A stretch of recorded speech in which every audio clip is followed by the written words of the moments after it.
turned on the lights, and the Russian pilot in broken English said, "We're almost there."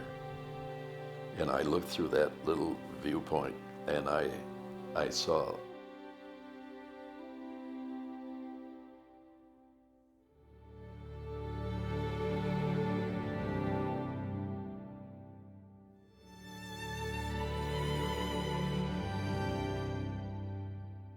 I went right over the main hatch and went up the crow's nest, went up the mast, and up on the bridge. The telemotor's there. The ship's wheel was gone, and then I said, I want to see the captain's cabin, and they took me there. The side is already gone. And I was about 5 feet from the captain's bathtub for about 10 minutes while they were changing film. Then I said, let's go to work. Archaeology is the study of man through man's material remains, and so we can learn a lot about ourselves based on what kinds of things man has done in the past, and oftentimes we don't have those records. All we have is what has been left behind. Well, here's the problem. When we found the Titanic in 1985, we went back in 86, we made a mosaic of it. We then came back almost 20 years later and did it again. And we put them side by side. You can see where the submarines are landing. They're loving the Titanic to death. They're landing on it, crushing the deck, knocked off the crow's nest, leaving all sorts of garbage. What we're trying to do is to say, look, visit the Titanic, but you don't go to Gettysburg with a shovel.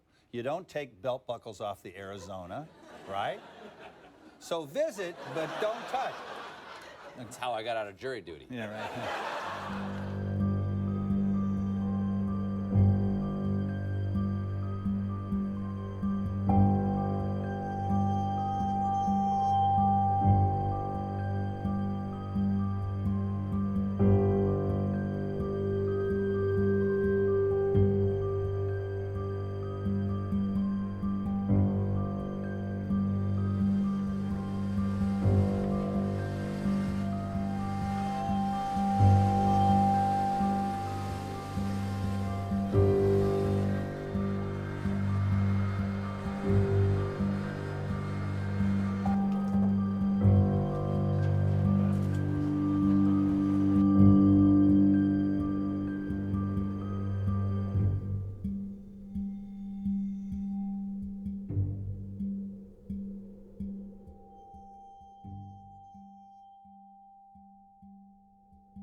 I find it offensive.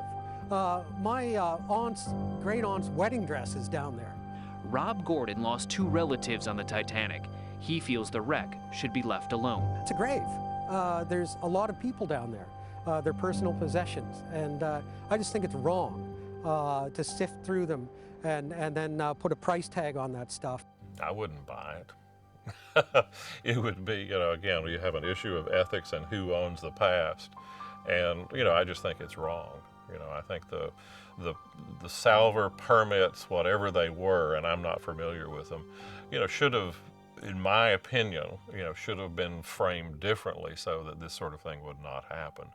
Because it's legally right doesn't mean that it's ethically, or morally makes sense. I think that in particular with underwater archaeological projects, namely shipwreck projects, there is a lot of expense involved with equipment, technology, manpower, time, energy, and some of that has to be offset. And so I think if it's done thoughtfully, that I think that it is not an untenable idea to make profits off of these objects. I think they should take as much as possible. That's just my personal opinion, and I base my personal opinion on the following. If they don't take it, or some other entity to allow all of us to learn from and see it and have a more a closer personal encounter, then what's the point? They brought, when they got out of there, they brought up a suitcase. In the suitcase, took it into the conservator's room. And the conservator, when they opened it up, there were 65 vials of perfume, little vials of perfume. And as soon as they opened that up, that perfume just filled the room full of flowers and fruit smells. And after smelling all that stuff that comes up from the ocean floor, it has a foul, deathy kind of a stench. It's hard to describe, and after you're so used to that, all of a sudden these flowers, the smell and the aroma, after 87 years, it's just amazing. It sort of gets at the core of our humanity. You know, we are in fact interested in ourselves, and that's part of why, you know, the anthropological approach and the interest in the past, you know, is you know, unfailingly interesting.